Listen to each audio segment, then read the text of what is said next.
સુરત જિલ્લાના 23 બારડોલી લોકસભા જનસંપર્ક કાર્યાલયનું આજે ઉદ્ઘાટન કરવામાં આવ્યું હતું। રાજ્ય સરકારના મંત્રી કુંવરજી હળપતિના હસ્તે કાર્યાલય ખુલ્લું મૂકવામાં આવ્યું હતું। લોકસભાની ચૂંટણી લઈ રાજકીય પક્ષોએ હવે તૈયારી શરૂ કરી દીધી છે, ત્યારે આજે રાજ્યની તમામ 26 બેઠકો ઉપર એક જ સમયે તમામ લોકસભા સંપર્ક કાર્યાલયનું ઉદ્ઘાટન કરવાનું નક્કી કરાયું હતું। પ્રદેશ ભાજપની સૂચના અનુસાર સુરત અને તાપી જિલ્લાના સાંકળીને બનેલા 23 બારડોલી લોકસભા બેઠક ખાતે પણ આજે ભાજપ દ્વારા કાર્યક્રમ કરવામાં આવ્યો હતો।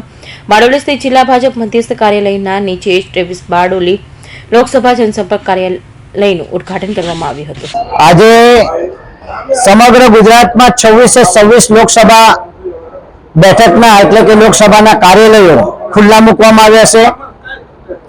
અમારા અધ્યક્ષ જેપી નડ્ડાજી, ગુજરાત પ્રદેશ અધ્યક્ષ સી આર પાટીલ સાહેબ, મુખ્યમંત્રી શ્રી ભૂપેન્દ્રભાઈ પટેલ, તમામ લોકો આ કાર્યાલયો ખુલ્લા મૂકવા માટે ગાંધીનગરથી અમારી સાથે જોડાઈ ગયા છે અને અમારે ભારતીય જનતા પાર્ટીના કાર્યકરોએ નક્કી કર્યું છે એ જે ધારે તે કરી શકે એવી એમનામાં ખુમારવંતા છે અને એના કારણે એમણે નક્કી કર્યું છે કે આ વખતે 5 લાખ વધુ મતથી લીડની સાથે 26 બેઠકો અમે જીતવાના છે। એમાં કોઈ શંકાનો સ્થાન નથી, કારણ કે નમોને પસંદ એ જ અમોને પસંદ, વાદ નહીં વિવાદ નહીં, મોદી સિવાય બીજી કોઈ વાત નહીં એવી વાત લઈને મારો કાર્યકર અહીંથી ઘરે ઘર જવાનો છે અને ઘરે ઘર જઈને કામ કરવાનો છે અને તેને કારણે ચોક્કસ પ્રમાણે અમે જંગી લીડની સાથે આ લોકસભા 5 લાખથી વધુ મત સાથે જીતીશું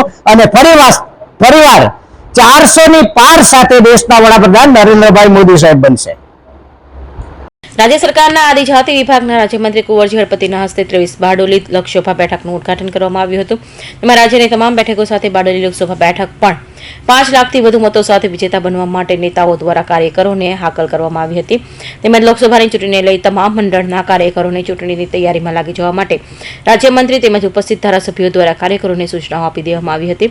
કાર્યક્રમની સાથે ભાજપના રાષ્ટ્રીય અધ્યક્ષ જેપી નડ્ડા પણ વર્ચ્યુઅલી રીતે કાર્યકરોને સંબોધન કર્યું હતું। Suresh Rathod, Hind TV news, Bardoli.